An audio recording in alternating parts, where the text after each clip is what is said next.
this lecture will be recorded on video from here to there, okay? You will not appear in the video, only your voice. Is that okay? Your voice will appear, if you ask a question, will appear in the video. Just saying, we record all the video. There's this thing called blended learning, so we have to record the video. Is that okay? You okay? Yeah. يقولكم أن everything will be recorded in video يعني he will show us video that have an audio. عم بيسجل نحن عادي أصواتنا حتظهر بالفيديو عادي يعني. Yeah, it's fine with me. Yeah. Okay, cool. No big deal. Awesome. So I was saying, Shamsa, to your friends, Aisha, that we will see three things in this class: blockchain, data science, and chatbots. Okay. But if there's a topic that you would like to see more, like IoT or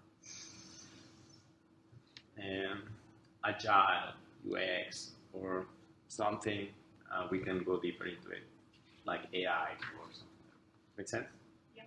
This course is called Trends in IT, as you know.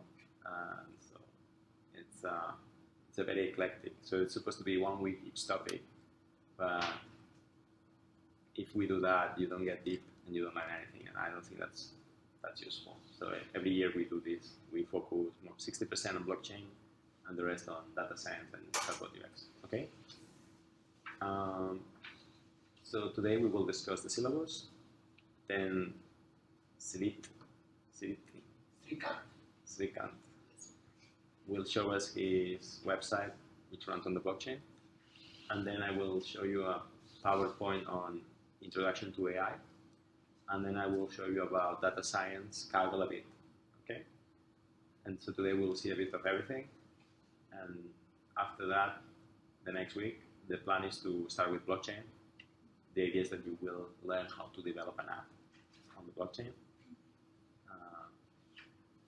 But if you prefer, we can do data science first. So you will tell me what you like to do. Okay? Sounds good?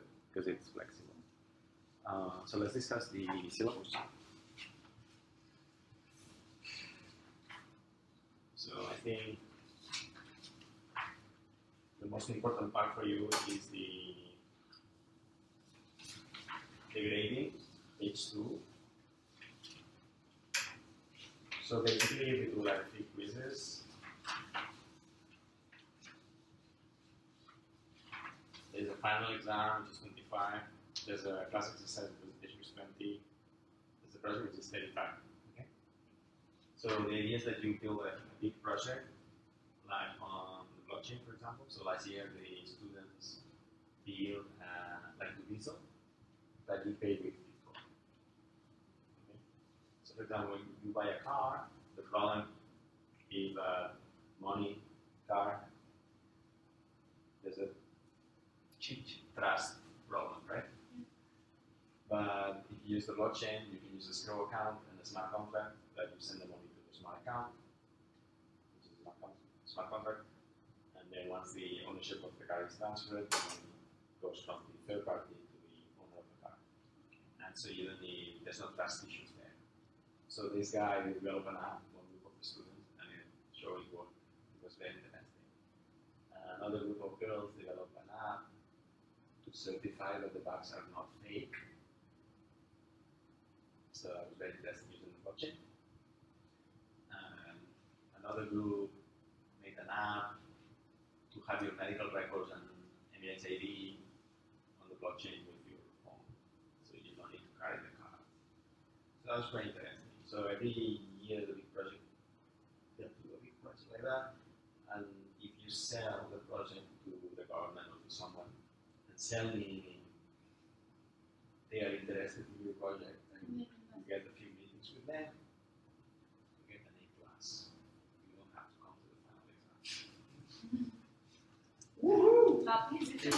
Please don't that fetching for investors and all that one take months. It's not an easy job. That's why I give you A+. And then you don't have to come to the exam. So it's fair.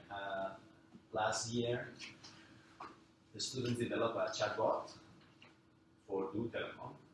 So you would ask things like, how do I recharge the phone on the chat? Or what's my balance? And you would back on the chat. It's very interesting. It's a not a response. Yeah. So it's still online. And they had trying to get what they need to almost selling. And another girl developed a chatbot as a paid relationship. So like you're bored, you start chatting this problem that's worth the travel, and then it sells you a travel. Make sense? Yeah. Anyway, that's alright, so that's the other course. Good. So questions with themselves? Then the materials, I will give you the materials as we go on because they're so new, there's no very good books that fit everything. So I will give you copies or slides. Alright, that's good. Cool. So There's no text. no, it's not actually to study. We will use a video lecture from linda.com for the blockchain app. You will do it here. You're request to bring your laptop. Practically, please. Yeah, You do it practically. practically. Oh yeah, this class is very practical. So you Better have, than you have to work a lot. No slouching here. Great, makes sense. Take notes as much as you can, and that's it. Hey, what's your name? You have to introduce you to the class. What are you from out of the study? My name is S1E1. I studied software development. I'm from here. What are your hobbies? Okay. Do you know what's Bitcoin? Yes. Great, excellent. Okay, sounds good? Awesome. Another thing, so bring your laptop and exit. You will work a lot. And in this class, we will not use Blackboard. We will not use Blackboard.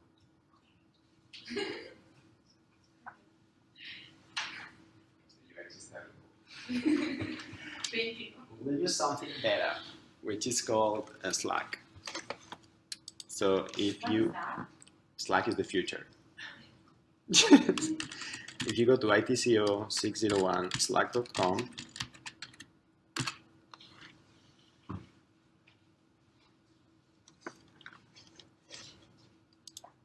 could you tell them to change the background of the computers here and put something black because it's so distracting to have this background. Black? Black texture. You know, like common sense. Black texture. Okay. Okay, I already know I'm in UA University. But you know the standard is white, red, light blue. Or maybe a darker theme, but darker theme Okay. because it's so, I don't know, it's cluttering. It's cluttering. I'll give you a bonus point if you get that done. Okay, so Slack. I'll request it tomorrow. Okay, Slack is all the startups in USA work with Slack, you know. So there's an app for iPhone. There's an app for the Mac desktop, for the PC, laptop, and you can access also through the website. And we will communicate through Slack. Slack is a combination of WhatsApp, Dropbox, and chat. And it's very efficient way to communicate. So I'm going to show you the Slack of the course. And meanwhile, you can download it in your phone if you want. If you go to the App Store, you can download it. Yeah.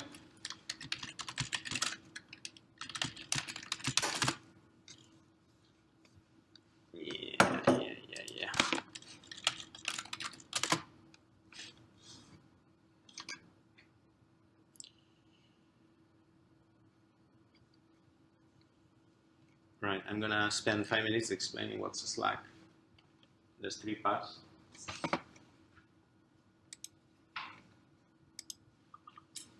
Here you see, on the top you see these hashtags. These are channels. Channels are chat rooms where you organize the information. So each channel belongs to a team of the students, and they use this as a WhatsApp group.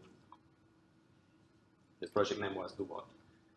And this is general, and here I will, while we have the lecture, maybe I find an interesting link, so I will copy paste it here so you can have it later. Or you will have something you want to share with the class, like, oh, I know a better video about that, and you can share it here. I will, when you have a question, for example, when is the exam? You will not send me an email, you will ask it here. And maybe I can answer, or some of your peers already has the answer. So we reduce the number of emails and miscommunication and save time. Make sense? So this is the fastest way to reach. The way to reach me is general, and then if I don't respond, you can send me an email, and if I don't respond, you can call me. Does it make sense? Yes? Cool, awesome. Maybe someday I will be sleeping in my office and I'm not in the class, and it's already 5:10, and you say, this guy, where he is? So you can call me. That's a good idea. I'll put my phone number here, 0. And my email is, that's very good. But this would be the preferred method. This is not a WhatsApp number, it's just called, okay? No WhatsApp. What else? When you download the Slack app, you can activate notifications, because by default it's not activated. If you wanna be nudged. Channels, and here you see people. Okay, so go ahead and try to download the Slack app and try to sign in, because sometimes there's problems and it's not. If you have a problem signing in, we need to do something. I have to add you manually. Do you want to do it now? Do you want to download it? No? Okay, and then these are students from the last year. You can ask them questions to them also, they will help you out, okay? And another interesting thing of Slack is here, this is the main conversation. And the difference with WhatsApp is that you can see what people said 2 months ago, 2 weeks ago. So if you missed a class, you can see what happened. Or if you join the course later, you can see what happened and be on the same page, like everybody. Make sense? Cool, awesome. You can also organize polls, and there's a search box here, and it's very powerful search engine for documentation, like homework or whatever, links, anything. Sounds good? Most conferences, for example, they use Slack now to communicate with their people. Most meetup groups use Slack. Yeah? Questions? Okay, so it's accessible through app, web, or do you want to show us your awesome stuff? Okay, so Silicon will show us an example of a website that runs on the blockchain. So I say the blockchain is like, these things happen once every 20 years. It's like the internet, the beginning. If you guys just wait, it's awesome. It's like, you get it? You can invent Yahoo or something like that. Woohoo, I'm so excited! Are you excited? We have so much of information to consume every day, right? And we don't even know which is true and false. There's just so much to consume every day. And are you talking about fake news? yep. And so, what is this website? So True Story is a blockchain company which is trying to fix this and which is trying to add an extra layer using blockchain, so as people can validate. Wait. True Story is trying to fix the fake news problem? Yes. Okay. And yeah, in a sense, the app is not out yet, but there's a Discourse channel available just to give a sense of how the app would be. The app would be out in like 2 months, but as of now, they're hiring the initial community experts. As of now, they're only into blockchain and crypto based news, but in the future, they'll span across all the fields. And if you find any information online and if you want to know if it's true or false, you could just post it there and people will help you out. So tell us, what's this news? Yes, so this is the forum that True Story uses as of now. This is not the blockchain app, but this gives you a sense of how it would be in the app. For example, I'll go on. What are those things, those lines? Yeah. So for example, it would be something like this. Anyone can make a claim, and other people. Like For example, like the US president owns crypto or something like that. We don't know if it's what true. about the US president is a bad person? Yeah, it need not be that obvious, like sky is blue or what so. What's But the claim here in this case? Claim. Can Just- you make the letters bigger? With the control? I'll, Okay. You press control. Take the page. Okay, so show us one claim that's interesting. So we can get an idea.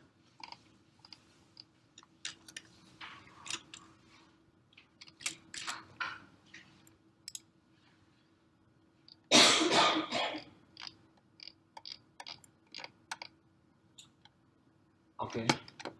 Claim, that one. So there's somebody said this in the news. No? Yep. There's this news where they say that the 2020 presidential candidate owns crypto assets. We can find it here somewhere. There's so much of news, but we don't know if it's true or false, right?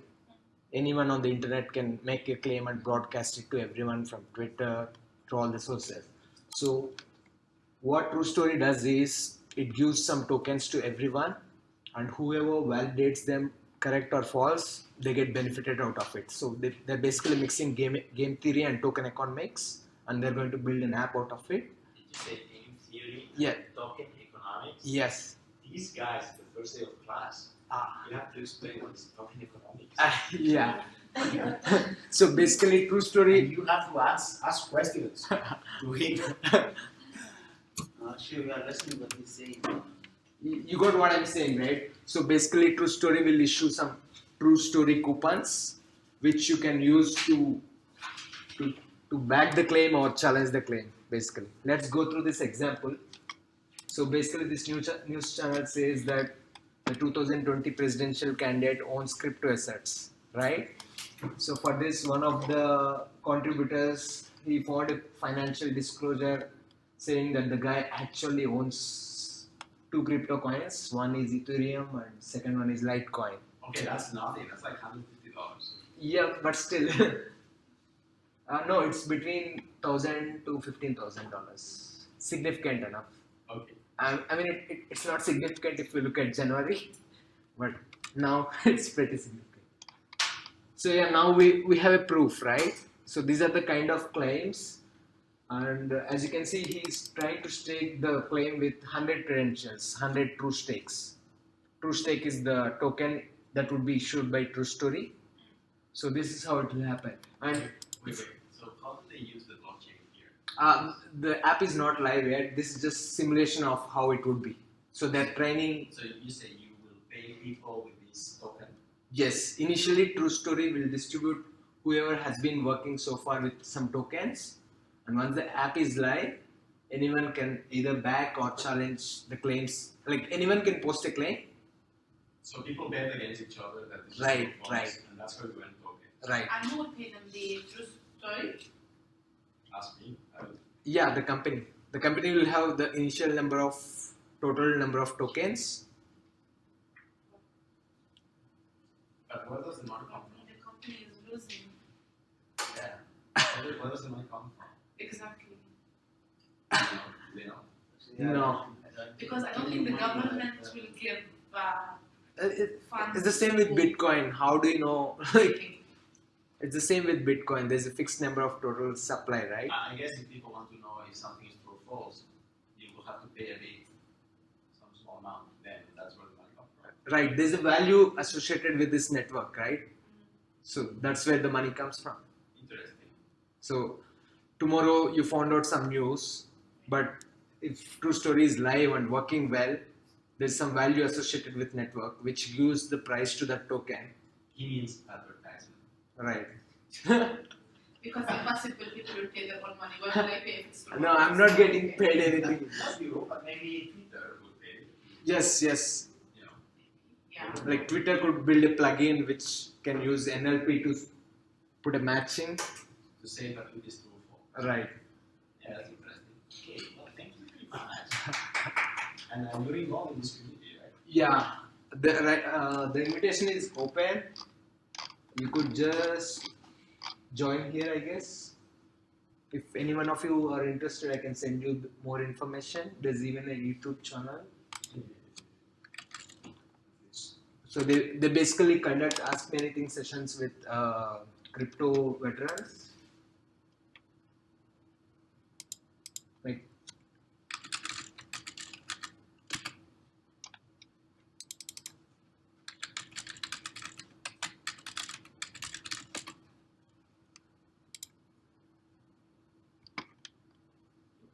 there was an Ask Me Anything session about stable coins with Hasib Qureshi yesterday. So basically they record everything so that you can watch offline. Yeah, there's more technical stuff. There's all kinds of stuff here. You could subscribe to this channel and you'll learn a lot. Because there's so much information and everything gets streamlined here. They start from the basics. They even explain how Bitcoin works by going through Bitcoin white paper. Very good, very good. Okay, that's really good. Well, thank you very much. It's awesome.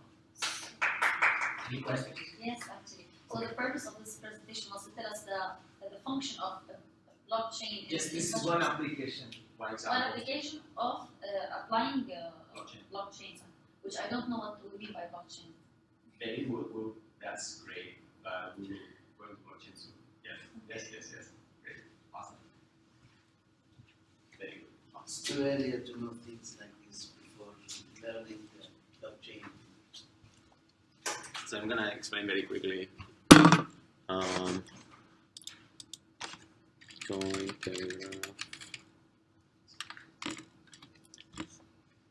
So this is the website for blockchain news, and you can learn a lot. There's tutorials and stuff like that. But basically, blockchain is a lot of computers around the world, and they all work as a single computer. So if you destroy one computer, it still works. And this computer is like a database. So you can introduce data into this global database.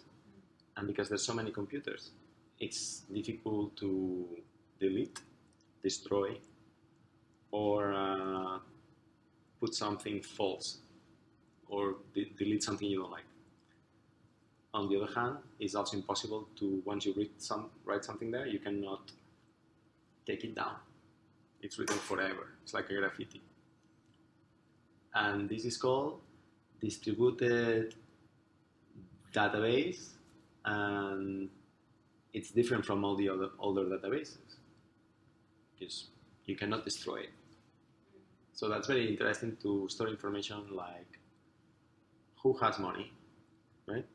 So you can write Jose has 10 coins, Zui has 20, and it's a really good place to store this kind of important information.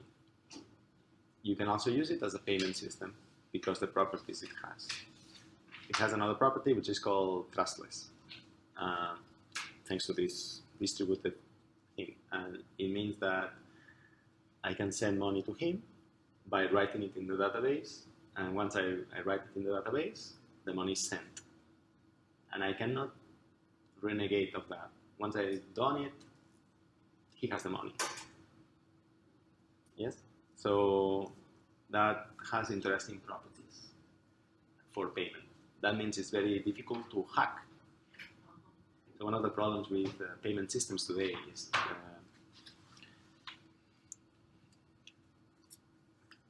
these guys. This is a disaster because it's so easy to hack that the bank has to spend a lot of money making sure that nobody steals money from your account. 4% of the money that is spent on this, 4% goes to Visa and MasterCard. It's a lot. It's a very high fee just to use. It's not very efficient. Whereas in blockchain and Bitcoin, it's much lower, meaning that you could use electronic payments cheaper. One of the reasons that we don't have, I cannot, it's very expensive for me to send you $50 or 1 dirham. Because if I use this, it has to go to the database, they have to check I'm not a hacker, and I think to check that to process one transaction for Visa, it takes $1 or $2. So if the amount is less than $2, and that's one reason micro economy or the internet economy is not working well. Make sense? So one thing that blockchain promised, or people had hopes, is that to enable these micro transactions, which is great to enable micro content. Like if you visit somebody's website or blog and you love the article, you can send him 0.1 dirhams. And that would enable a new economy. It also makes things cheaper because you need less security to spend less money in security, and so on, which means you could have more money for you to spend. 4% is a lot. I don't know if you realize how much is that, but it's all the money people that goes through here. 4% is like bigger than the GDP of UAE, you know that? Every transaction. Every transaction. It's crazy. Yeah. Okay, so people were very excited about this, but they still haven't figured out how to do it. Because blockchain and Bitcoin and all of these payment systems has these properties, but they have other problematic properties. One of them is that it's like a global computer, and it's very slow. It only processes 7 transactions. How much is that? I don't remember, but 7 transactions per second. It's not very fast for the whole world. Yeah, it's not very fast. That's Doesn't compared to scale. the whole world. Yeah. Doesn't scale. The other problem is that it's easily hackable also. Yeah, meaning that I have this. If we can hack my bank account, and let's say I have 3 million dirhams in my bank account, okay, and he hacks it and he takes it. I can go tomorrow to the bank and say, where is my money? And the bank will say, we are sorry, Mr. Jose, here's your money. And they will fix it, okay? They will give the money. They're responsible for keeping my money safe. When you have a blockchain, Bitcoin, and stuff like that, once it's written on the database, the money is gone.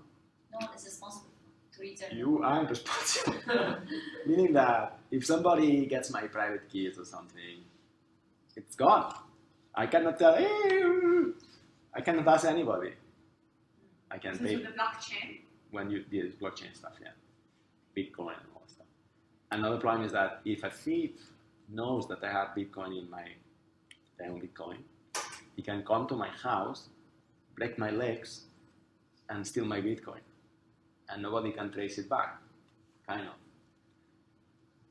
If the money is in my bank, I can tell to the bank and say, hey, and the bank will transfer the money, to the thief account, and then we know who he is. You know what I mean? But in blockchain, no. So you have other security problems. Does that make sense? So that's basically blockchain and Bitcoin. Okay, now it's clear. So you can use it for election voting, for example. so it's cheaper but not secure.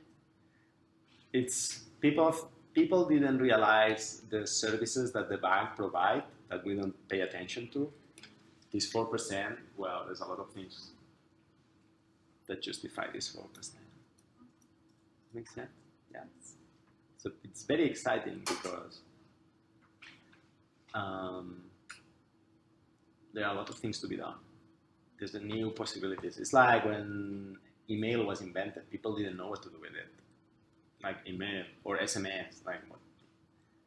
And then some geeks were using it, and now email is like huge, right? And SMS is like huge. It's used for so many things, including banking, security. So that's it. So if you're interested, this is the reference website. There are news about ICOs. ICO is a way to raise money for your projects. Government, IBM using it as a database. Yeah, that's one thing. So I'm gonna do is an interesting link. I'm gonna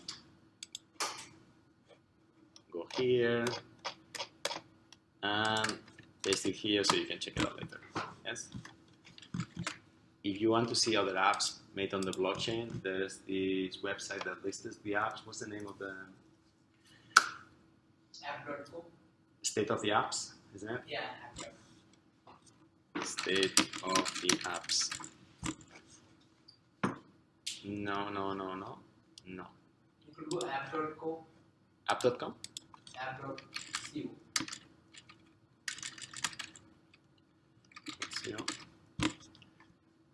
No? Oh, I can Google it here. As in dot. Wait. State of the apps. State. No. Crypto.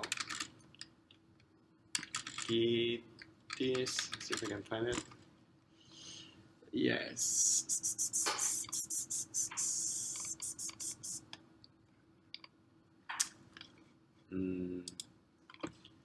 Example of dApps. State of the dApps. Oh, that's why. Forgot the D. There's this very cool website called State of the dApps. So I'm gonna paste it on Slack also, so you can check it later at home. State of the dApps lists apps that work on the blockchain. Another thing, interesting thing you can do in the blockchain is to have digital property, meaning that you own a digital piece of code. Meaning that, you know, when Picasso painted something, it was one painting, that's it. And that's why they're so valuable, right? But if I'm a digital artist and I make something digital, because everybody can copy paste, you know, it's worth nothing. But with blockchain, you can make sure that you can say, Jose owns this piece of bits, and then it's mine, and nobody can say they own. I own it. Makes sense? So it enables digital ownership of things, and that includes owning a house, your GPA grades. All of these can go on the blockchain, but also art. Makes sense? Yes. In this website, these are things done through a thing called decentralized applications, and it's a list of the most famous decentralized apps. One of them is Crypto Kitties, my favorite. So Crypto Kitties is an app where you breed cats in your phone, and the cats are digital, so you cannot copy them because they are on the blockchain, and they breed, and then people sell them. Stuff like that. Yeah, they're so funny. Unbelievable, right? It's crazy people like. Got it? This has lots of implications because people spend a lot of time playing video games and something very hot topic. Alright, so that's one thing. Yes. Awesome. I'm gonna show you CryptoKitties a bit. That's a website of CryptoKitties. So basically, you can collect cats that are digital, basically. And okay, CryptoKitties runs on Ethereum blockchain. That's one of the types of blockchain that we have. All right. Excited about this? Not it. Think big. This could be your GPA here. You get it? Yeah. So digital ownership. So you can prove that your GPA is your GPA. Stuff like that. Yes? All right, good. So that's more or less the blockchain stuff. And this all started by a guy called Satoshi Nakamoto, who nobody knows who he is. Satoshi Nakamoto. I think the name. Of course you heard the name. This guy is the pseudonym. 2008, there was a big crisis and the government printed a lot of money and gave it to the banks so they wouldn't fail and screw up the economy. There's this guy who is angry about this, and he published a paper describing an electronic cash system that later became to be known as Bitcoin. Bitcoin was implemented on the first blockchain. And the idea was that you had all these computers, as I explained before, and the accounts were who has money is in all this network of computers, and therefore nobody can hack it or take the money away because the money is in the computers.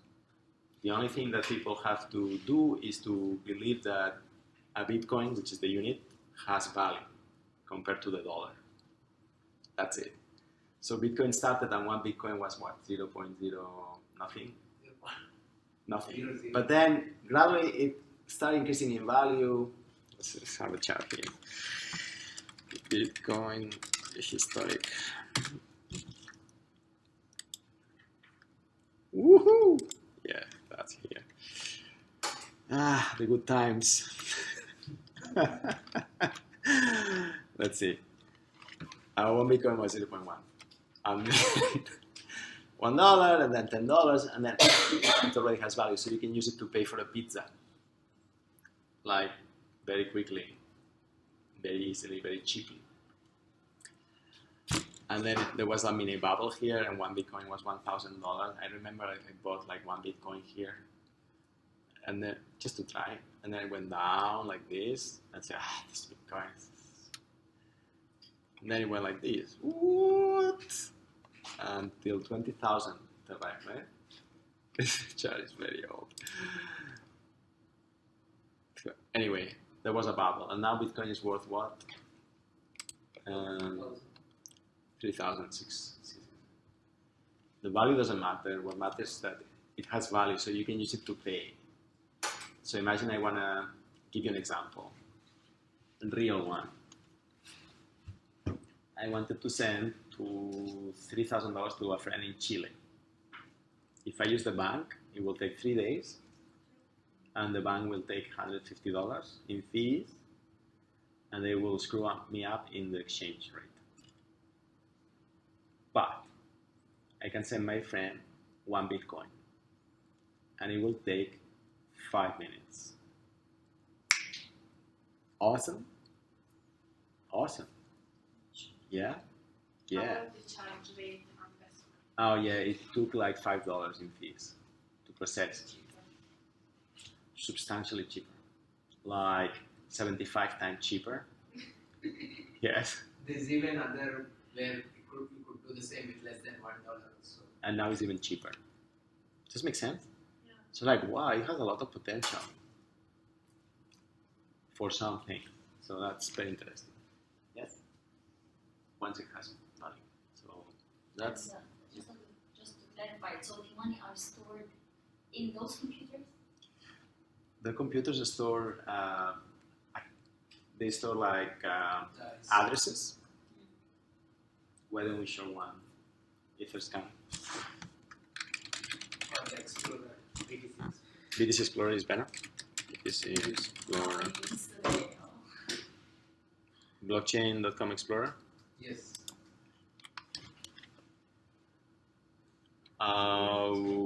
I need an address. Oh, here. Okay. Go so forget. No. And data mining. There's a thing called mining in blockchain, but it's not the mining you're thinking. So, for example, by the way, the transactions are public. So I can have an address like a bank account, so you can see a TX there, that's an address, 0x something. And I can send money from one address to another. So in my case, I send to Chile, I send to my friend's address. So I say, in my address I have 3 units, 3 coins. So I send 1 coin to that address. Right? And once it's written in the database, that's it. He has the money. 3 coins. And where is this coin? In all the computers. Because all the computers have a copy of this global database. So if I want to steal the money, I have to steal all the computers. Make sense? So that's where the money is. So it saves the addresses of our accounts. Your addresses in all the computers, so they are safe because to destroy, you need to destroy all the computers. Which is, And there are like 20,000, 1 million computers. So and there's no certain capacity for the number of computers in blockchain. No. It can start with minimum of At least 2 computers. But the more computers you have, the safer it is. stronger. It is. Yes. Harder to hack. We'll go deeper into that. But yeah, that's more or less my course. I can go to one computer and say, I have 20,000 million coins, and write it there in my computer. But it's my computer, and then all the rest of the computers say, no, Jose only has 3 coins. He's great. That computer is wrong. And that's all consensus. Make sense? Yeah? You like it? It's interesting. Alright, so if you're interested, yes? What's the Aisha? relationship between the blockchain and the decentralized applications? Very good. One problem of your apps here is that they can be hacked, they are centralized somewhere. So there is a Facebook. First, it's facebook.com. If I hack this domain, you cannot use Facebook. That's one. So there's one single point of failure. Then Facebook has one database only. They have backups and in the cloud, but in general, these apps, they only have one database. If the database is destroyed, they lost all the customers. Now they use the cloud and all that stuff, but still it's hackable. There's one administrator of this database. It's single points of failure a lot of times. I just need to hack this administrator's password and I can screw the bank. Yeah? So it's single. And they store information in databases, they rely on web services which are centralized. That's a problem when people want to hack.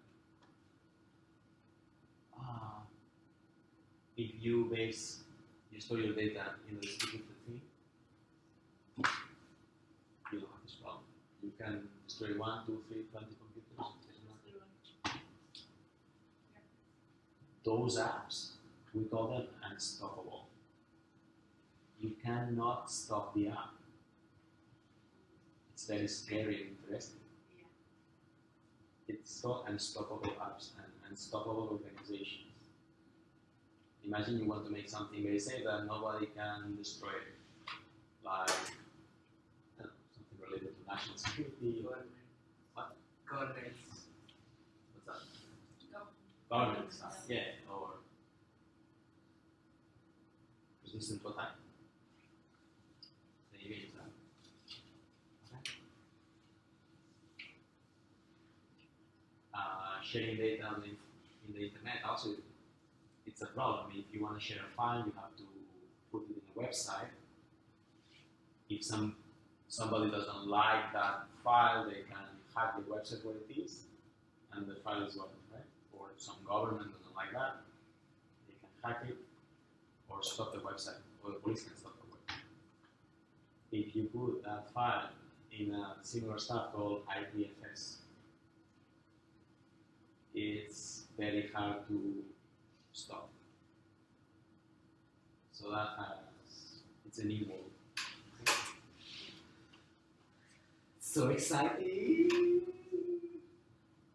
So many young people become very rich with this. Actually, one more example.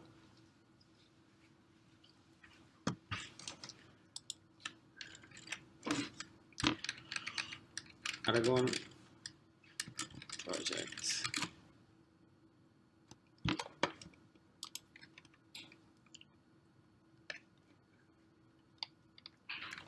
And list of ICOs.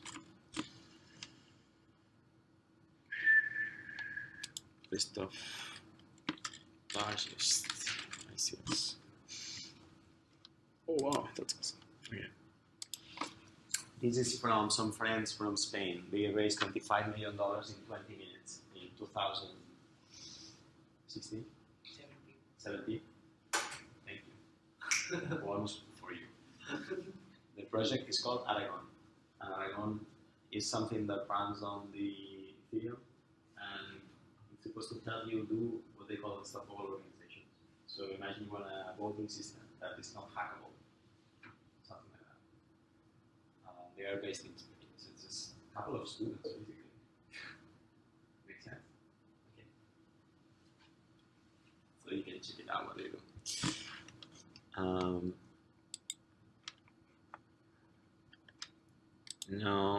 No, thank you. Right. These are the top ICOs in the last 3 years. So ICO is called initial coin offering. It's a way to raise money for projects related to crypto through crypto. So because it's so easy to send money, if I want to raise money here now for my startup, it's very difficult for me. I have to get approval.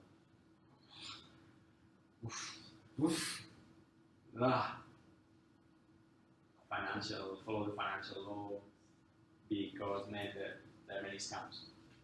So they expose us for some reason. But because this is new, I can send you a couple of bitcoins for your project, and because it's recorded in my address, they don't present it. Or they can give me tokens in exchange or something. And it's a way to finance projects very quickly and very fast. As we said, Aragon, I think they raised 25 million in 20 minutes. If you want to raise 25 million in the normal way, it will take you months with paperwork. And then the banks will take 20% of something. Everything will take a charge. Well, they do a job, so they have to, right? But now there's a better way. So anyway, so this project is called Filecoin. They raised $22.57 million at the time in crypto, accepting crypto from people. Yes? That's all the money. They use an app called Telegram. Those guys made a private ICO also, and they raised like $1 billion, I think. Yeah, something like that. Even Kodak made like Kodak coin, so that people can have their print of, can keep track of their images. Tezos is another one, backed by Tim Draper, which is a venture capitalist from Silicon Valley, who is a fanatic, not a fanatic, advocate of Bitcoin. Great guy. Tezos. Suppose the point of Tezos is for banking, right? Something like that. Is it a stable coin? Distributed coin, yeah. So here you have money. Now it's not so easy to do ICOs. Yeah, all the regulations. The government said, stop it. We want a piece of the cake. Halas. Too late now. Anyway, got it? Anyway, ICO is a keyword. Yeah. I am supposed to participate in an ICO in Dubai with a real asset, but because all this happened, they stopped. So sad. My Lamborghini will have to wait. And that's not a joke. But you know about the Lamborghini. All the young people that make money with Bitcoin. I would never buy a Lamborghini. It's disgusting. But I would buy a Porsche. But all of them buy a Lamborghini, so it's the joke. So you know the joke. Okay. Sounds good? questions about Lamborghinis or? Good. So when there was a bubble, people were saying Lamborghini, Lamborghini, and then the price went down and they were saying Toyota Corolla. Okay, good. If you want to buy Bitcoin or Ethereum, the easiest way is through Coinbase.com. So I have an account here, and you can have your own account. Wow, very good. For fun, you can try to see the process, how it is. You can buy 10 dirhams of whatever you want. These are the coins they sell. Once you have, for example, Bitcoin, you can go to an exchange, which is a website basically run by some students.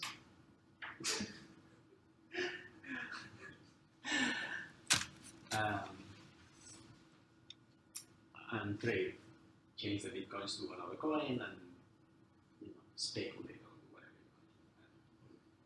Send money to my ICO. So last year I sent money to my friend's ICO. I say one Ethereum I sent. Okay, so that's a very famous website. And then you have the exchanges, which is like a Wild West where people play gamble with trading. Okay, yeah. So don't do that. It's not a good idea. Questions? Good. If you're interested in blockchain and Bitcoin, we have a member of a very good meetup in Dubai.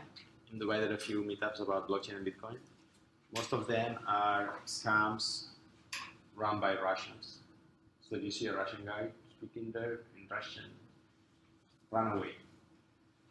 There's only one meetup which is okay.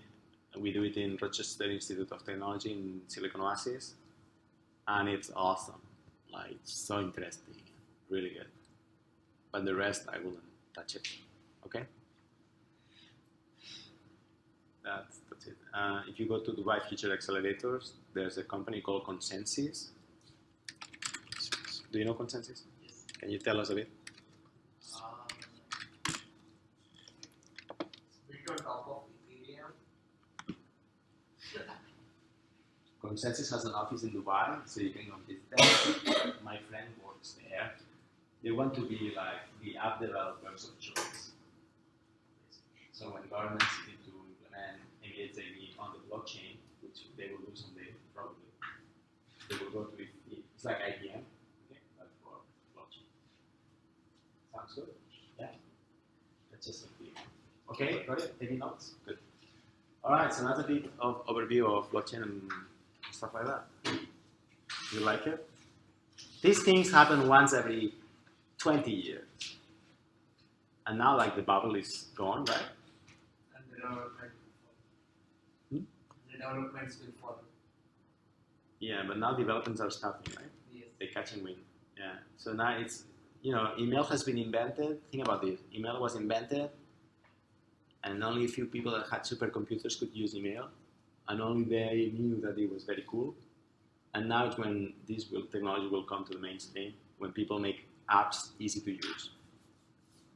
And it's going to change everything, in theory. But, cool. Thank you. If you want to stay, now we're going to talk about AI. Yeah, that's true. You want to stay? You sure? Sure. Sadomasochistic. Very good. Questions? Just regarding signing into Slack, it asks me for the URL of the workspace. Yeah, it's this one. ITCO601. ITCO601. And if you have a university email, you should log in automatically. Which one? Where is it? ITCO. Right, of course.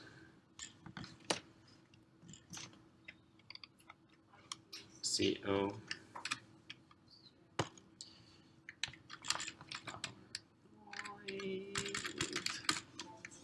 No, I don't have PowerPoint.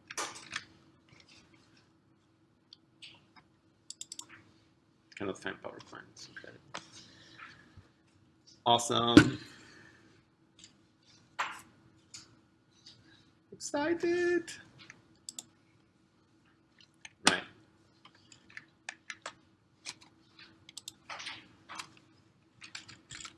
All the files that we will use, presentations, past exams, they're in Dropbox. And I guess they are here. Yes. ITCO601. So I will drop the Dropbox link on Slack again, so you can have it. And you can download everything. So I will download now everything here, so we have it. So in syllabus you have syllabus, teaching materials you have slides and books. Assessment instruments you have final exams, and here you have graded some. Sounds good? The best, fastest way to get an A in this course is through the project. It's the most important. Again? The fastest, easiest way to get an A in this course is through the project. If you do a very good project, I will ignore your bad grades in the quiz.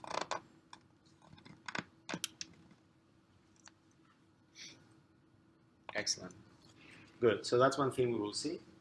And how deep you want to go, it depends on you. But you will learn to make an app, a centralized app, program it, basically. And that's pretty awesome, I think. Very few people know how to do that. I have a friend in Silicon Oasis. His name is Nassim. You should catch up with him. I think he's back. Yeah. Yeah, you should definitely go. Yeah. I'll give you a lift if you want. One of the meetups out there. Yeah, I don't know when's the next meetup. Oh, the meetup. The meetup is called Meetup Decentralized Coins Dubai. Is it correct? Yeah, this is the only meetup I recommend.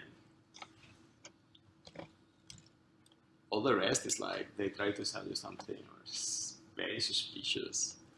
So this is Rochester Institute of Technology, and Sergey is not in Dubai anymore, but the organizer is called, what's his name? Well, he's a very young fella. He's like 22 years old. His name is Schneider, Mark Schneider. And this is his Twitter account. He has a consulting company on crypto security. So here is where he talks about Bitcoin and stuff like that. Anyway, I don't know when's the next meetup.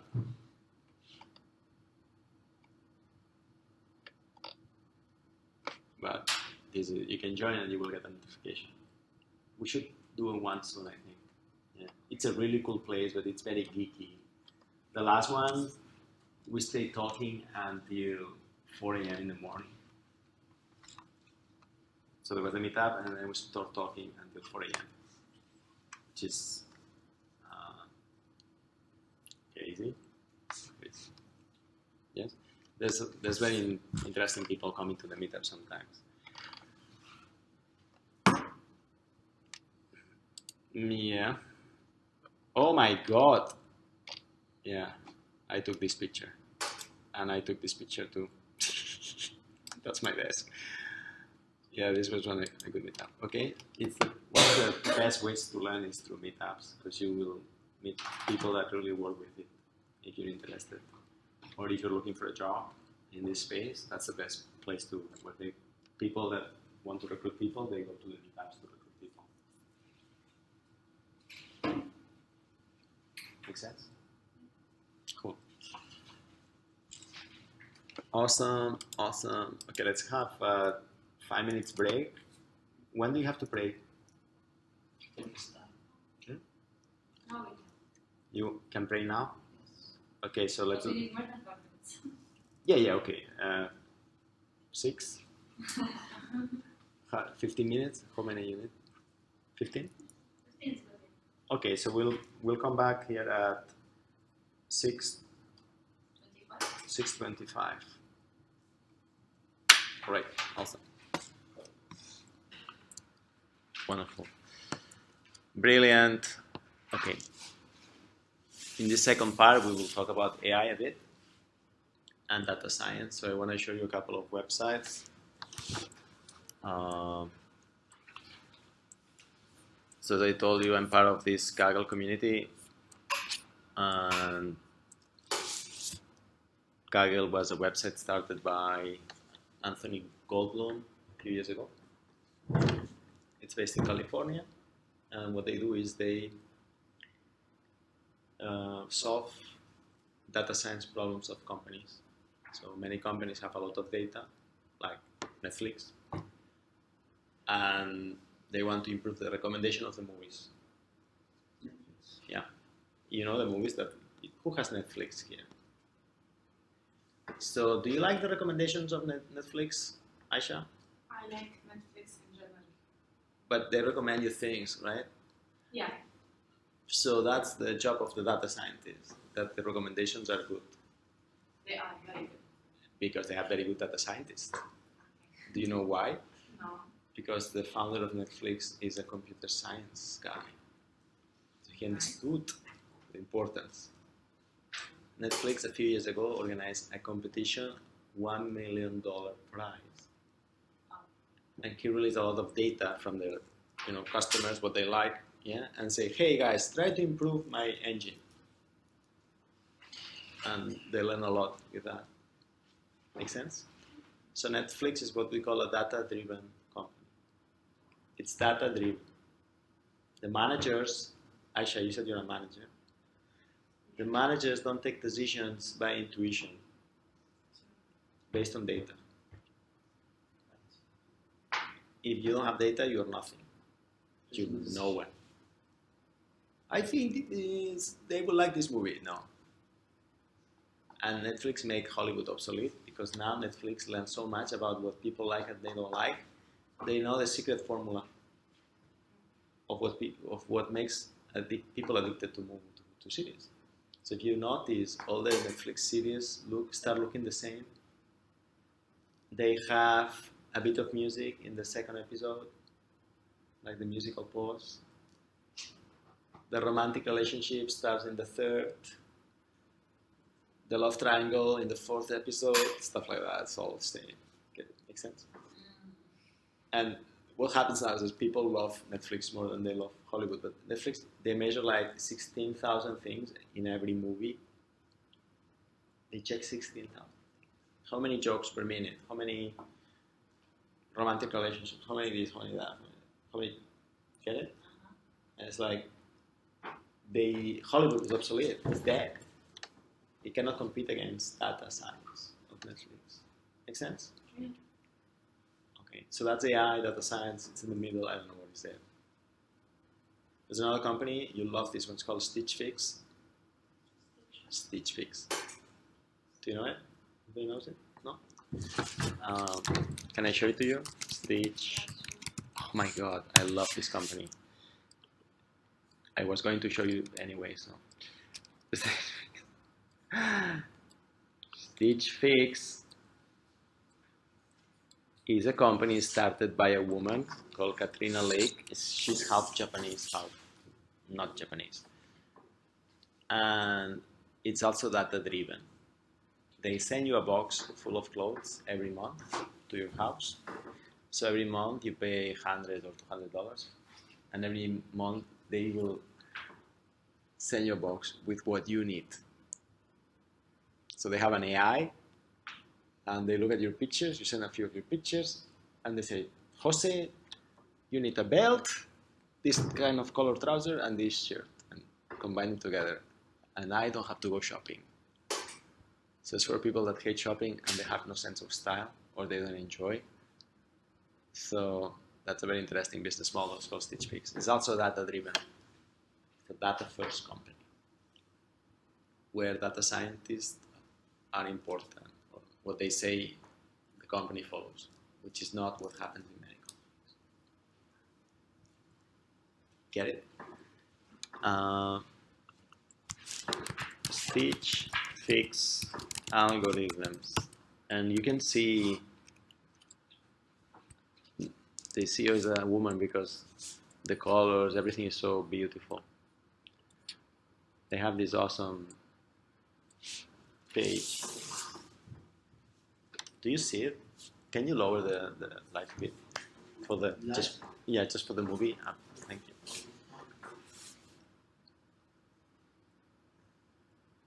That's awesome. You see it well? Okay, they have this page that I recommend you visit. It's called algorithmstour.stitchfix.com, and oh wow.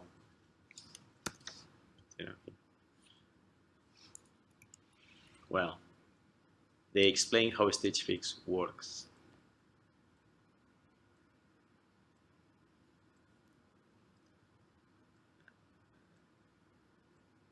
So, they have warehouses, shipping costs, they have to minimize the shipping cost to the customer, they have a matrix of things, they have clothes, recommendation for this customer, will she like this? Will she like this? Yeah. So they look at customers that are similar to her and what they liked at the end, and so they make recommendations based on that. That's called a recommender system. It's a whole subfield of data science, how to recommend things. It's very interesting. So there's many ways to do this. I will not go into detail, but deep learning also you can do it. Oh, she liked this before, so maybe I will send her something like this, and it's really awesome. You should get into this, definitely. Hold on, here, yeah. Okay, so lots of maths. What? I'm not so good at math. I need freelancers. Our programmer. Yeah, you just need to understand the power of this, and then there's a lot of talent. You just need to know where to find it, and it's in the data science meetup in Dubai also. That I will show you later. Anyway, they do all these things. So basically what they say is, with data science, I can give you the clothes that you will be happy, and you will not waste time, and you don't waste time in the shop. You don't need a shop, you save money on rent, and all the money can go into the clothes. It's unbelievable.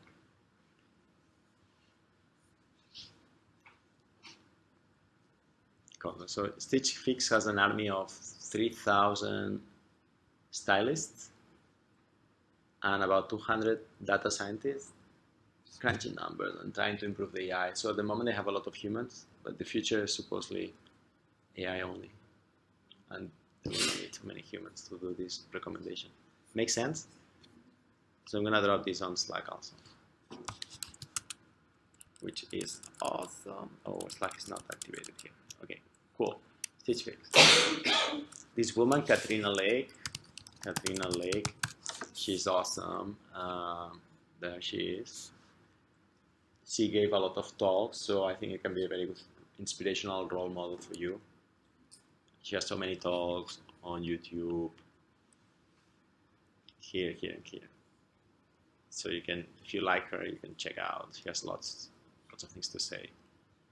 My friend worked as an intern at Stitch Fix, but she was fired because she was not good enough. Well, that's life. Oh, you can follow her on Instagram. Maybe they want to expand in Dubai, who knows? Good. Okay, so it's data science. Okay, so Kaggle, here is where I learned data science and where you can learn data science.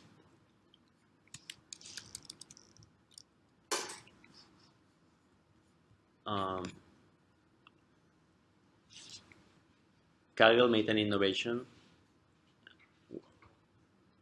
which is the notebooks online. A notebook is code and data and explanation together in one place. Before in programming, you have the data here, you have the code here, right? The code did something, and then you explain it. And it was a mess because you put the comments inside the code, right? This function does this and that, and check it out. It's a disaster. This is not working. So somebody thought, let's do a thing called notebook. And the notebook is the combination of a bit of explanation, a bit of code in cells. And you can run each cell one by one. For example, load the file, run it, and then you have an explanation. This step loads the file, blah, blah, blah. You run it, you see it loaded. Next step, code, explanation, code together. And it's very powerful. So all is this. And for example, here I'm checking this is a report, but here I say something about a test, so I can check the code here, and I can say, oh yeah, he did this Spearman correlation, blah, blah, blah, blah. Very good, yeah? So that's the way to show data science projects today. So you will do one of these. I will show you how to do it. Make sense? Nobody does. I analyze the data, I develop this AI model, this is the report, believe me. No.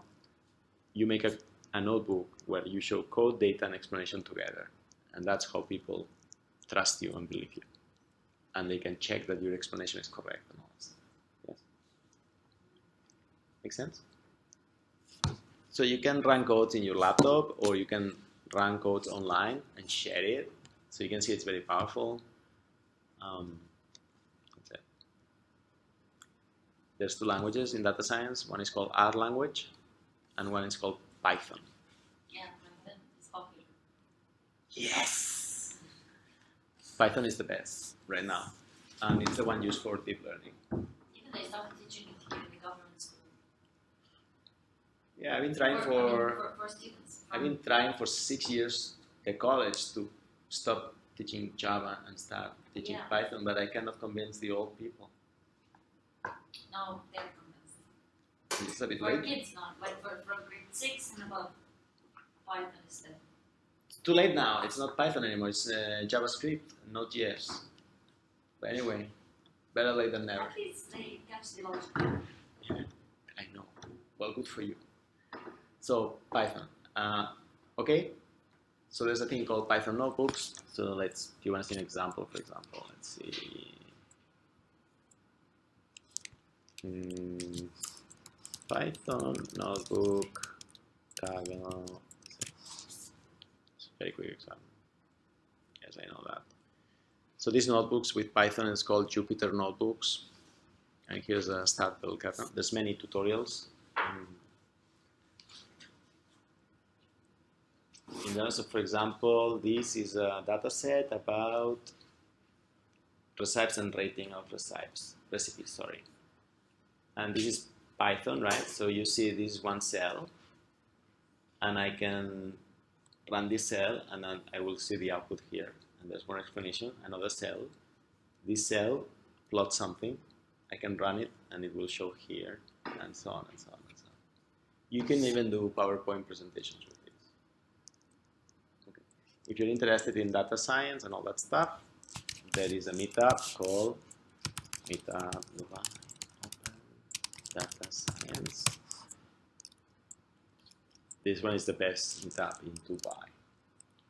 If you want to learn, just go there. If you want to recruit a geek for your, this is the place. There's so many geniuses there. It's incredible. That's my friend Pavel, and that's me. Woohoo! Okay, so the last one was on December 1. It was on Areas 2071. And they're really high level, like it's almost like a conference. It's cutting edge. List of speakers, really. So every month we do it in one company. Like one day we do it in Karim, the next one we do it in Uber offices, and the next one IBM, and so on. And these companies, they offer the space for free because they want to recruit people, and so it's a great place to meet people. Yeah. So it's pretty high level actually. Makes sense? Very few women also, so One problem with data science, there's not enough women. So.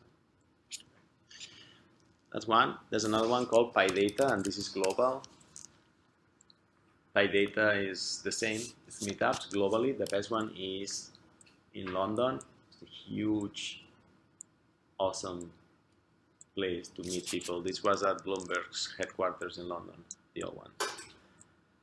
So really good place to learn, and it's absolutely incredible. Like, yeah, awesome. Like, well, everybody's a geek though. Yeah. Good. Well, they have MacBooks, so they're not so big, but all right. Wonderful. Okay, so I will show you how to do notebooks and stuff like that. Yeah? Cool. Using Python? Whatever you want. I'm more of an R guy, R language, because R had a library called ggplot to plot things, visualize things. And to me, it was very important to visualize things. Python before had not very good libraries to visualize. Yes? Python has matplotlib. Now. Okay. So this year, is the year that Python visualization is almost as good as R used to be. What's the other one? R language. Oh, sorry about that. Yeah. Of course not. R language. R language is. It's one letter only. Yeah. That's great. I thought it's a word, but the pronunciation. So it's just a. R language is easier than Python to do things with statistics. That's it. So, for example, if you work in a biomedical company and you need to analyze tests and the statistics and all the stuff, you will use R. It's a language invented by statistic people. So biomedical research, all done in R language. Make sense? But Python, it's so good, and the community is so strong that Python now is much better in almost everything. Make sense? Python was invented in 1985 by a Danish guy called Guido van Rossum. And it does everything. It's faster than C now, I think, for many things. All the AI libraries are run on Python, basically. Yes? Wonderful. So yeah, R. So R, there's one thing called RStudio, and it's very nice. It's easy, a bit easier. And so my generation, we're more into R. Ha ha ha ha. But your generation, you should do Python. Definitely. Yeah, or both. Questions? We'll see. We can see R a bit and Python, but I think it's much better that you learn Python. I know Python also. I'm a fan of Python. But for statistics, for data science, I started using R because the visualization, and when I do data science, I use R because to me it's much faster. Except if it's deep learning, then I use Python or something else. Anything else, I use Python because it's better, so much better. Yeah, awesome. Excuse me if I ask questions that for you. No, you get bonus points for asking questions. No, actually, it was for you don't get any bonus points for not asking questions. No, but these things are for you, like by default. For us, it's something very unique. Yeah, no, I forgot. So forgive us for this is an overview today, and we will go deeper, and I will show you RStudio and all that stuff, and so how to analyze a project with data science. Yeah. Okay. Good. Awesome. So AI projects are done in Python, for example, not in R. Yes? Okay. Now I want to show you a few slides by the founder of the Open Data Science Meetup. His name is Pavel, and he is a research assistant in my lab. He's doing some research on deep learning, stuff like that. Very interesting research. So let's watch his slides.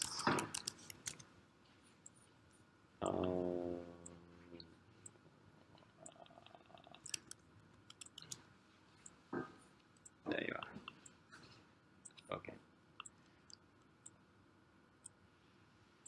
Did I show you my website? No, I forgot. Okay, sorry. I want to show you my website at the uni. And then we start with this one. This is my website at the uni. And here you can find the research projects that we do. We do biomedical stuff and data science projects, collaborations with company mostly, and this graffiti robot artist and stuff like that. This is one of the books I wrote, and so on. It's my website, just so you know what we do in the lab. Okay, cool. So, But can maybe share it to Slack?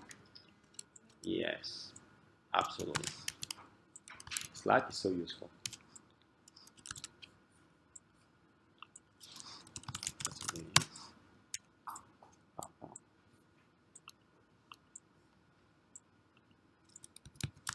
Cool.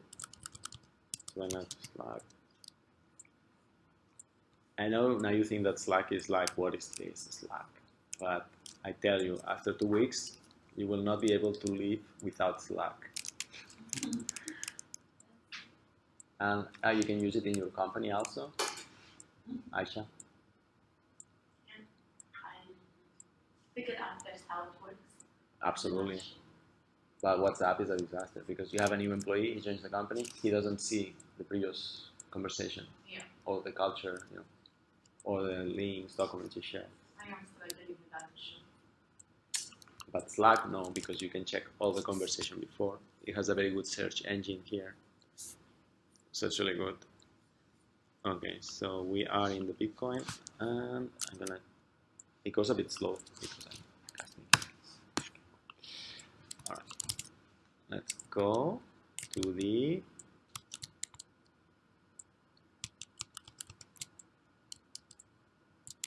very awesome. Okay, cool. And now let's play this. Woohoo! Okay, so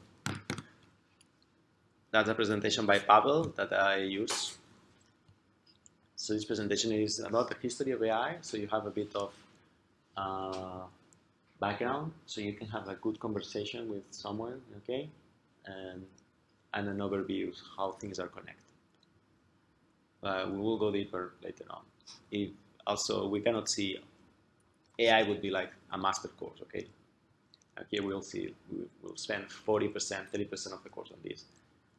It's impossible to give, but I'll give you, if you're in the future, you need to do something, you know where to go, yes? Okay, so there's 4 keywords here, AI, ML, DL, and DS. So we'll see these keywords. This is Pavel. So basically, Pavel is in Dubai because, do you know Noon.com? Noon.com? What? No, yeah. You know Noon.com. Yeah. It's as soup.com. It's just at the same popularity. Almost. Yeah. Come on, almost.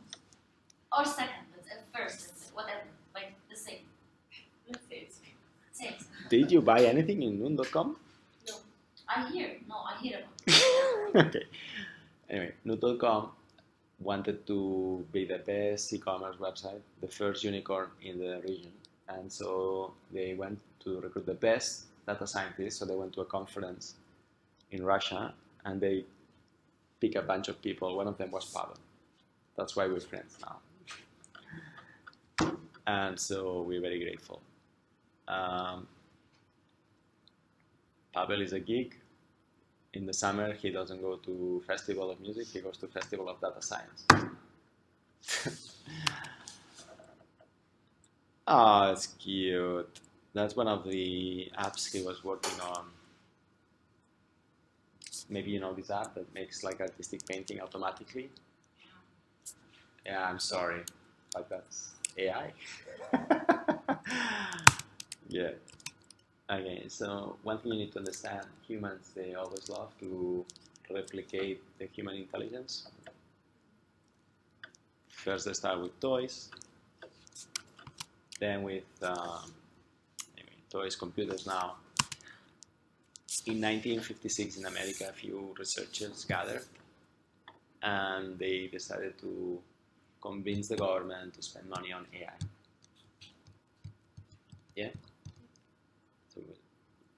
We'll ask the government to, this is very important and give us money to research this. It is super important to research. So they convince the government to give them money. And they start playing with the money, the grants. So this was one of the early results. This guy here was interested in replicating the human brain. The human brain has lots of connections, right? So they tried to do this. It's like an eye that sees things. Yeah?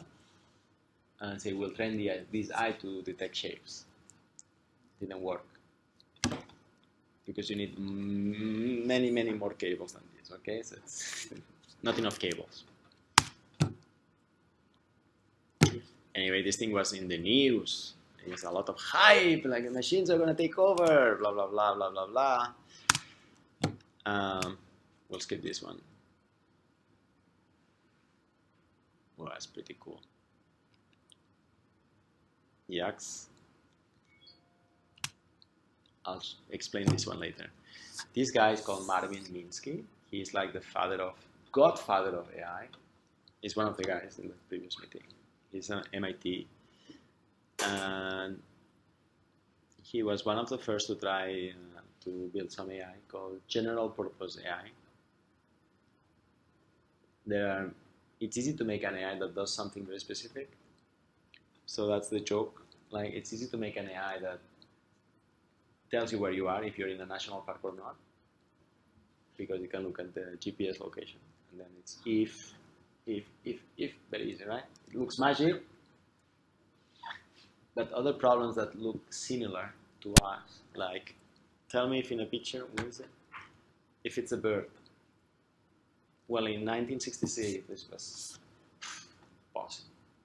impossible to do. So this is the joke. Yeah, tell me, I need 5 years and research them. Yeah. So it depends on the problem. Some problems are very difficult and some are not. So they asked the government all the money, the government gave it to them, and then the results were nothing.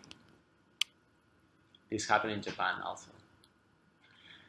So the government said, enough, I'm not giving you money for AI. This is not working. So even if you ask for a grant for AI money, they wouldn't give it to you. So that's what we call the AI winter, 1974 to 1980s. So sad.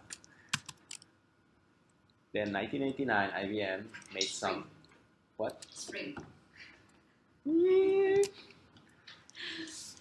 Yeah, a few years later, they developed this thing called, you remember, Deep Blue? Deep Blue was a computer that played chess. It was a very sad project because they put a lot of computers, they feed them a lot of chess games from books. They bought books, they put it in the computer as a database, and then kind of tried to make him learn. But basically it was like just checking lots of games and see what happens, you know, not very, what we call intelligent. Just like a database of games. Kind of. Makes sense?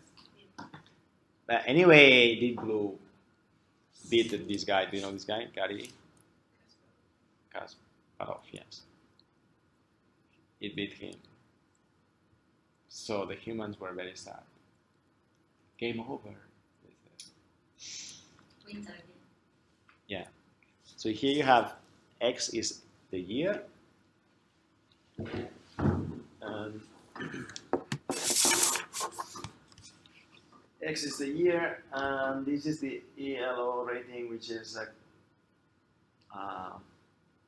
the points. When you win matches, they give you points. Okay, so for the AI. So you see that this red line is the best human ever. So yeah, advancing, but then for the blue, they put a lot of money, okay. And then here something happened. Phew! So this is called deep learning. Yes?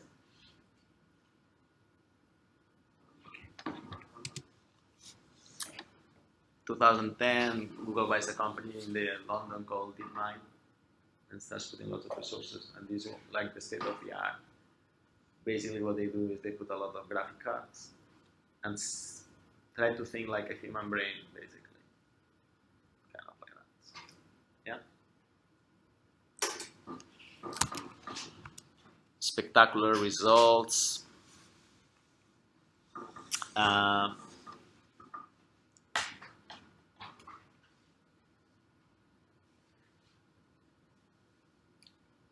So somebody sets a website where they put all these old arcade games, you know, these old games in your video games, and they put challenges, like make a program that beats, well, you can see it here. So this is DeepMind learning how to play Breakout, you call this one? Arkanoid Breakout? By watching the pixels. The input to the program is pixels. Wow, isn't it? Yeah?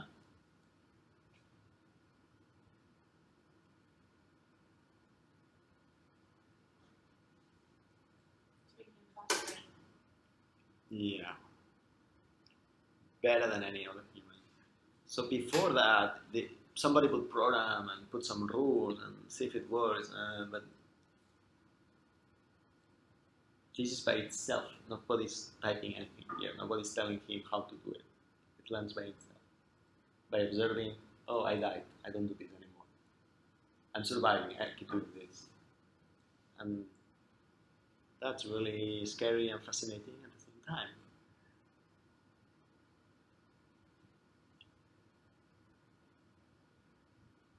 All right. Very awesome.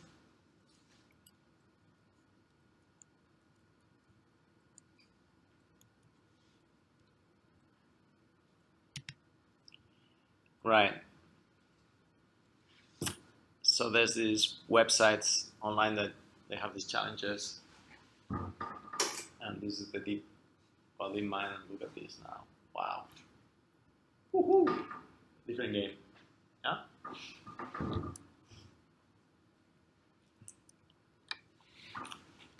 I don't know if you use the Google Sound API or Siri. Do you use Siri in your phone? Did you notice that it became much better a few years ago? It's thanks to us, data scientists. Thank you, you're welcome. Right. Anyway, still there was a game that the computers couldn't crack. It was called Go. It's a game popular in Japan. Do you know this game? Okay, so it's like your objective is to surround your enemy with your color, and when you surround it, you convert his pellets to your color. And at the end of the game, whoever has more area controlling, so this area is white, right? And this is black, so whoever has more area wins. Yeah, and this problem was very hard to crack for the computers because in chess, you have 64. So I don't know, 200 million possible games, or something like that. But here you have like trillion possible games. And the computer, what they do is they check, they make a branch of games, and they see the ones that win, and they try to go there. That's how they play. But the computer is not powerful enough to crack this game. But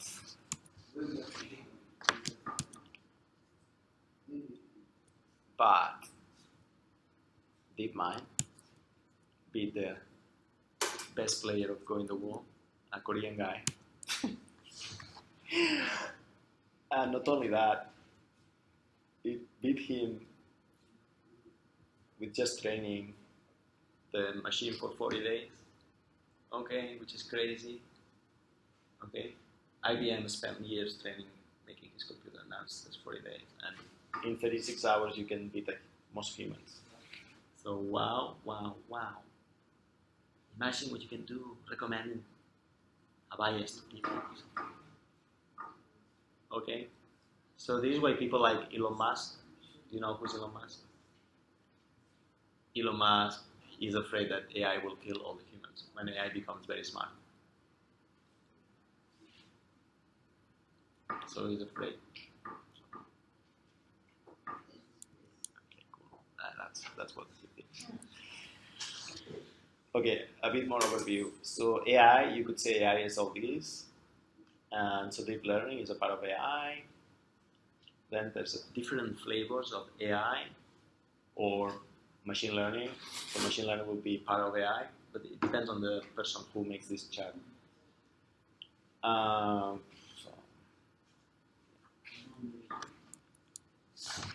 There are many branches in AI.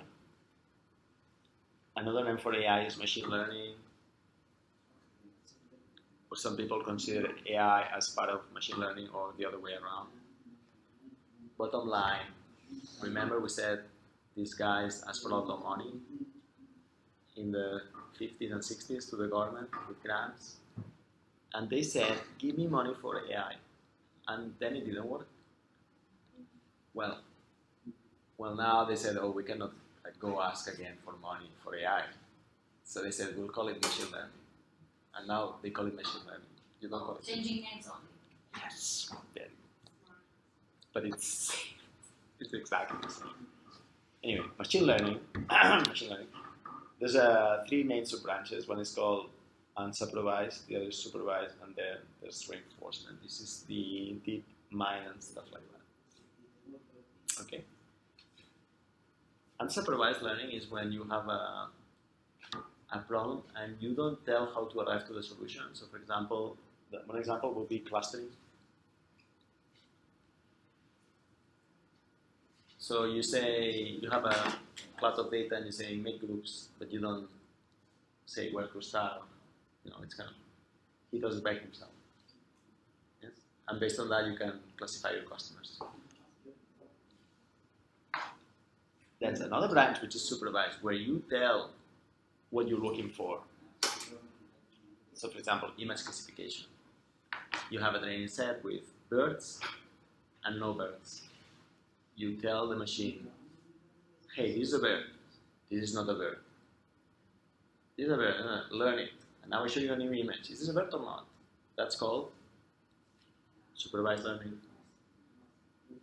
On the other hand, if I have pictures with birds and no birds, and I tell the computer, make two groups of these, and the computer by itself classifies the pictures with birds in one side and the picture without birds on the other side, that's unsupervised. I didn't tell which groups to make at the beginning. Make sense? So there's these two branches, and this one is based on policy. Will a bit more complicated, but it's very powerful. That's branches we have. Very cool. There's another thing you should know. It's called strong AI or weak AI. Strong AI means like a human. Weak AI means can do one thing very well, but that's it. Yeah. One direction. So, very narrow. That's it. So an example of a strong AI would be this guy. And an example of weak AI would be a self-driving car. He's very good at driving, but don't ask him where is Starbucks. Yeah.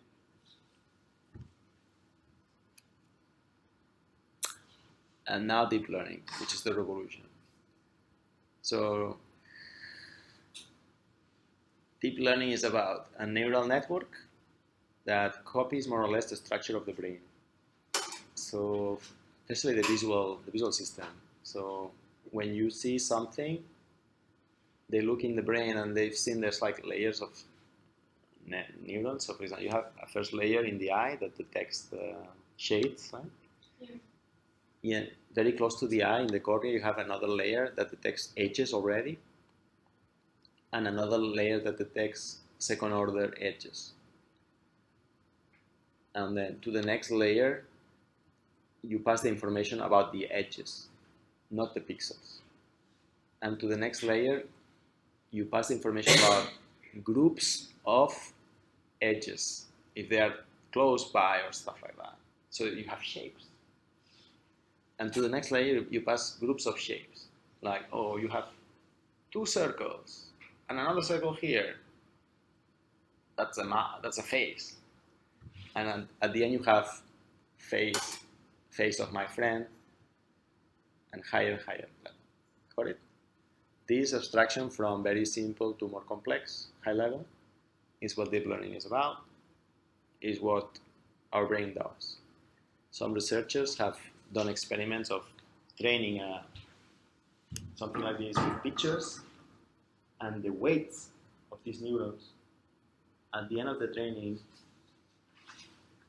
look very similar to our brain. So you end up with a layer that detects edges at the beginning, you end up with a layer that combines groups of edges, and is what happens in our visual system. Isn't it interesting? That's one thing. The other thing you need to understand is that to say that our brain is like this, it's not a very good idea. Our brain is really different from this. This is super simplified thing. So many people say, no, it's not the same. And the brain, for example, it's very different. It's a very rough, it's similar, but you cannot say. It's like saying a bicycle is a car. No. But it works like a car, but it's not a car. Makes sense? So don't say, especially to a data scientist, that get very upset. But many things are really like, wow, very interesting. Okay, all these things will not lead to kind of jobless people. When I'm trying to replace all humans and all humans will replace me. Facilitating, I will facilitate. But see, we're okay. No, Yeah, you can talk it. Debate. No, I'm just not asking. This will not lead in a way or another to increase the number of jobless people. When I don't need more drivers, when I don't need more cleaners, when I don't need more and more. I'm even creating visual systems for them, for the robots. I think no, that will not happen since there's like this very long time ago from ages and never offer. They're just making technology smarter, in my point of view. Yeah, but of course there is a long, like a strategic objectives behind this. It's not only to have smart technologies. I think it's to have smart To technology. utilize these technologies, yeah, we want to, of course, the purpose is to utilize these technologies. When I'm utilizing these technologies instead of people, I'm lowering the chance and the opportunities for other people to work in some sections or departments. Isn't it? Or, I don't know. I'm just asking when I see, because I'm impressed with what I've seen today. Well, not if you're a data scientist.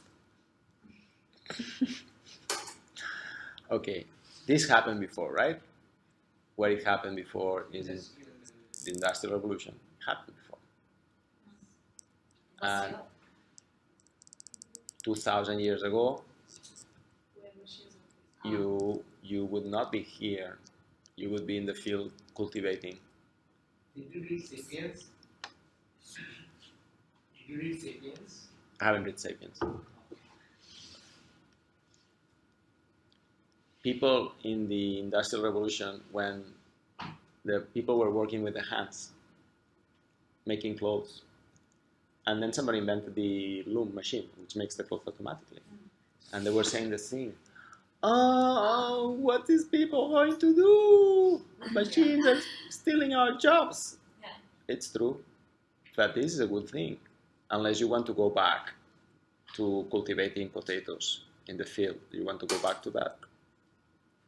I would like to continue on your sentence.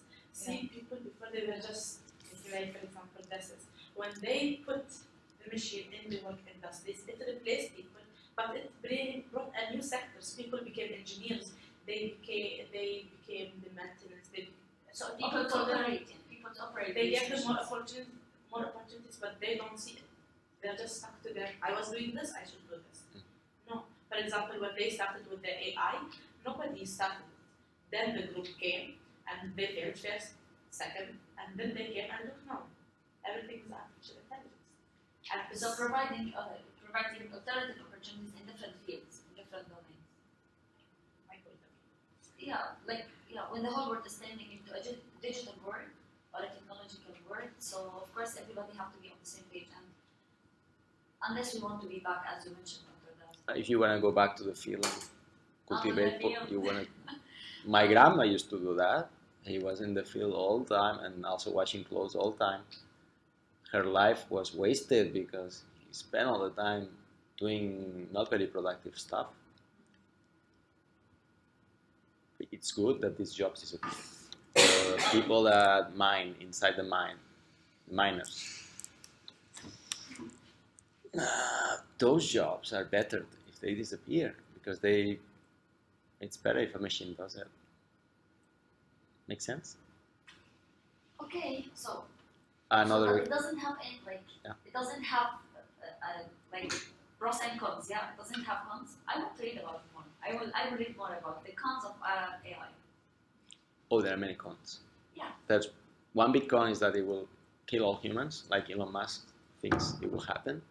It's happening already. All of you have this iPhone device. That's how it will take over. You're already like this. Many people are like this already. It's just a matter of time. It will be here, and then it will be together. That's how it will happen. Progress creates new jobs. For example, wellness industry.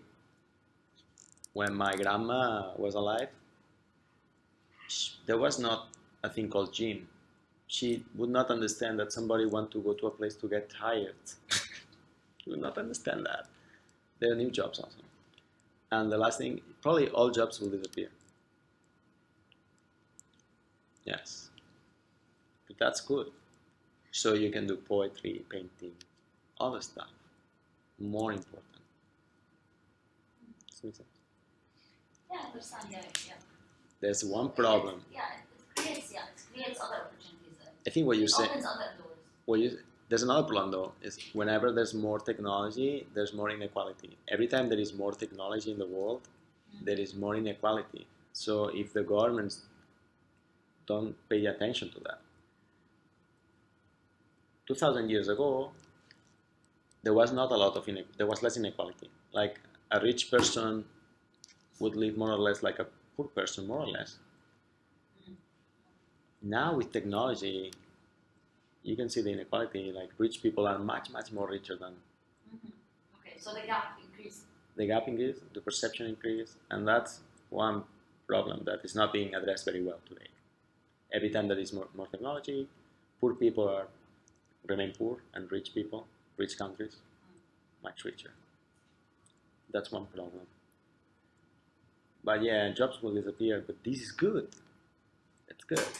Yeah, okay, I understand. So, there's so much money. So it has many cons, but not related to the point that I said, which is replacing jobs or decreasing job opportunities. It will open other doors, or And yeah, you have to tell people how to. Okay, your job has disappeared. Do something else. Yeah. But it's not a problem. Yeah, but we have all of them have to be well equipped to use technology at that. I totally agree. Yeah, and that's the job of the government. You have a Minister of AI, so that's one of the jobs of the Minister of AI is to plan for these things, to predict. Cool. That's awesome. So that's an NVIDIA GPU. That's where deep learning runs. In the lab, we have many of these. You can come and see it. Other thing you should understand. AI, to have good AI, you need data to train it, right? Input. Data is the hard thing to get. If you want to make a self-driving car, a good one, you need data. Many examples of people driving cars, which is what Tesla has. It's not about the computer. It's not about this. This is not the problem. You can buy this for $300. The data is, if you have the data, you can have a good AI. If you don't have the data, if you don't have enough customers, you cannot make a good recommendation system. Got it? So that's why they say data is the new oil. So that's this slide. That's the share price of NVIDIA. Who makes this? And this is another example of deep learning versus normal AI. So on the top you have machine learning. So how it works is, and that's how I work. I have data, lots of examples. Let's imagine I want to recommend clothes to my customer. How do I do it? I look for features. I say, this customer is a man or a woman? It's a man. 1. Sex, 0, 1, right? What's the age? 36. What did he buy in the past? He buy this, this, this, this. I make a matrix. I make this by hand. I make a SQL query and I produce all these columns, yeah, for every customer. I make each column is called a feature. It's a feature, right? By hand. Does he live in the? Maybe it's important to know where he lives. If he lives in the countryside or in the city. So I make a column that says countryside 0 or 1. Yes. But I have to think is that this is going to be important. Maybe I should put it. So I make lots of these features by hand, which is very a manual work I don't want to do. And then some of these features will be good. I train a system and I get my predictions. Fantastic. I want to improve it. I have to find new features. That's called feature engineering. Deep learning, no. You have a lot of data, disorganized, images is perfect. You have a network like a human, and somehow magically it learns what's important, what's not, to extract the features and stuff like that. Somehow. That's. You don't explicitly give the features, right? No, it learns by itself, in theory, if you have enough data. So that's how babies learn to see the world. You expose them to lots of images, somehow the brain starts seeing things. Without programming. Correct. Without feature engineering, which is the expensive part to do. Does that make sense? That's a big difference. That's in theory. In reality, it's more different because you have to do a lot. You don't spend time doing this, called feature extraction, but you spend a lot of time. How many layers here? How many neurons? So, I know. That's okay. So if you're a good data scientist, you can fetch salaries, very high salaries now. $1 million salaries. That's interesting, right? So there's a conference called NIPS, Neural something. The companies go there and they catch people say, $1 million, you come to work for Facebook.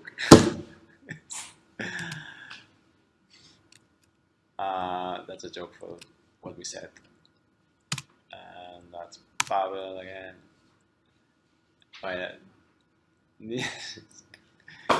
This is a neural network dreaming, basically. So it was popular before. This is another of Pavel's research. So you can use a neural network to make people younger or change the sex of the people.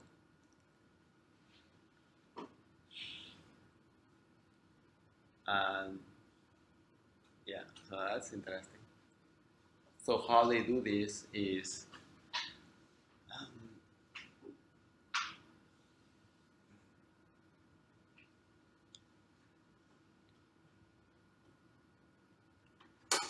well, we'll spend it's a bit of a long explanation. Okay, what makes a good data scientist? So the interesting thing about data scientists is that you need math, you need to be expert in the topic, and you need hacking skills before. Yeah, so that's it. Okay, so you need to be good at statistics and math. So that's good. Okay, and then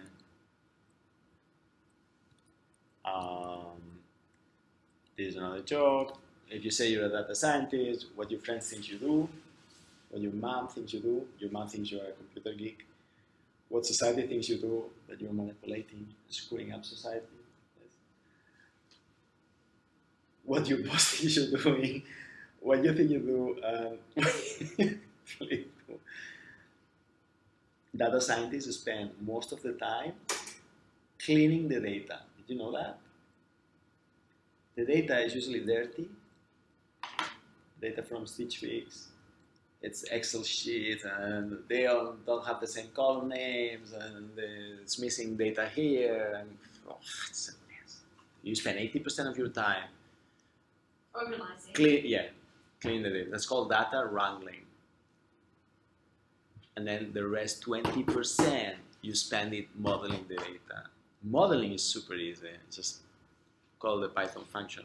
But having the data organized and clean is the difficult part. You get it? There's even a job for that. It's called data engineering. It's like to have the data. So if you go to a company today and they don't collect the data, or the data is a mess, a chaos, this is the reality.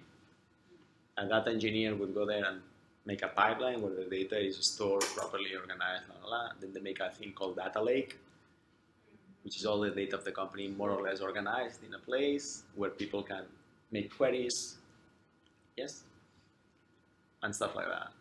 It's not a glamorous job to be a data scientist. You spend your days cleaning data, basically. It's horrible. Does this make sense? So what was the third data what? Data engineering. No, before. Data wrangling. W, like Jeep Wrangler, that one. So data wrangling means fighting with the data. Wrestling, like a combat. Okay. Like, but I'm telling you, it's horrible. Like, you get a file from a company and it's in a Linux format, and your Python code cannot read it because there's a line somewhere where there's a bit missing. So This is the kind of stuff I'm talking. It's crazy. No, really. Okay, Kaggle solved this by they clean the data first, and then you can focus 100% of your productive time on modeling the data. sometimes you can set specific conditions for receiving data that we will not receive if it's not this and that. Yeah, rainbows and unicorns. Yes. Even people will send you the data, it's dirty inside or incomplete or They're not aware of that. no, there's lots of it's dirty. But anyway, so that's the reality of data science. Make sense? Questions? So that's an overview of AI and data science, Python, and stuff like that. If you're a good data scientist, I can get you a job tomorrow. Just talk to me. Cool. So we'll stop here, and then I'll see you on Slack. And the next day, I will ask you on Slack what you want to do. The plan is to start with Bitcoin blockchain, the course, and then do things about data science, unless you want to start with data science and then things with blockchain Bitcoin. Okay, we'll decide on Slack. There's no homework for today. Any questions? Nothing? So what is your expectation for next lecture from us as students? Well, last semester the students built a kick-ass working prototype of Dubizzle implemented on blockchain. So that was pretty awesome. The girls did a prototype, not working prototype, but very good UX design and functional design of an app to make sure that the bugs are not This fake. is by the end of the course, yeah? Yeah, that's the expectation. The expectation is that you will learn a bit of Python to do data science, a bit, very simple. And that you will be able to design an app on the blockchain. At least design it. So last semester, the students, I told them, if your app works, the prototype works, I'll give you an A+. And they make it work. But they were hackers. Which hackers? So if you go to Slack, so this is the beauty of Slack. You can go up.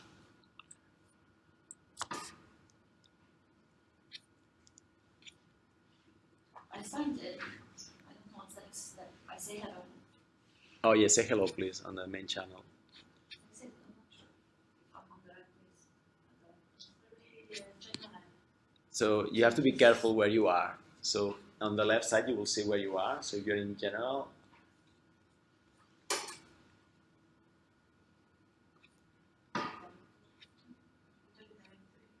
Bakari, I think it's here.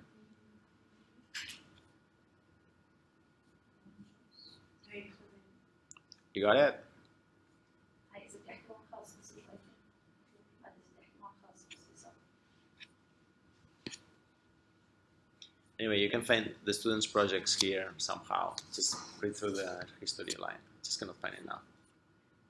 Oh yeah, that's a PowerPoint presentation.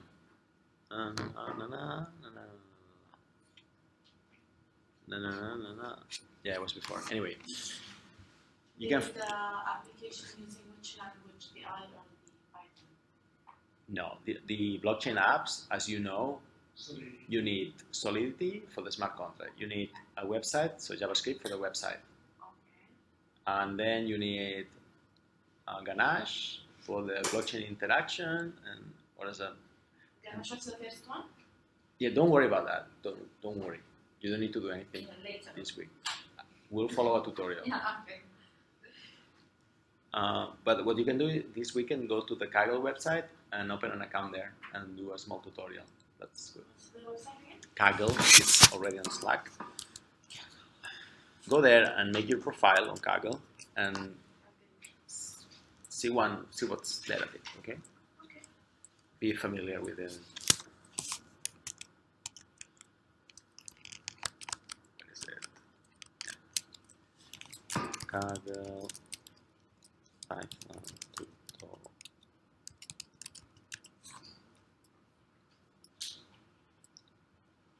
Beginner's tutorial Python Kaggle, that's perfect, I think.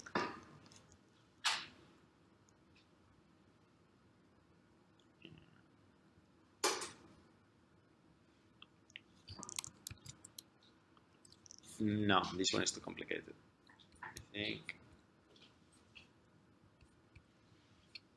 Yeah, I will send you a very simple tutorial to do. It's like 20 minutes. Yeah? So you know what's that. That's it. Isn't it early? Hmm? Isn't it early? Not for next class, right? Just take a look. Take a look. Spend 10 minutes, 20 minutes looking around. See what's going on. Have an idea what's that. That's it. You don't have to do anything. Just make a profile. It's like 1 minute. Sure. And bring your laptops next day. Questions? Not at the moment. Okay, good. And as I said, if there's a topic that you like inside AI, deep learning, or blockchain, just let me know. You seem interested, Jumana, in ethics topics in AI. So there's a huge thing going on now with data privacy, and were you here when I explained the Amazon AI bias system that it was rejecting women? Yeah. Yeah, so that's also huge. So how do you make sure, so AI, there's going to be more and more AI everywhere, and it's going to affect people. So how do you make sure that it's not being racist or discriminating? Exactly, because at the end, the people who are doing it behind them, Because they are created by people at the end. So it's illegal for managers to do that, but AI, who controls that? So it's the government job now to think, how do we control this stuff? How do we measure it? How do you check this huge topic? yeah, sure. So that's an interesting idea. So that's it. All right, cool, excellent. Well, I'm happy to meet you. Any questions? Slack. Yes? So, doctor, your name can be shortened as JOS only? Yes.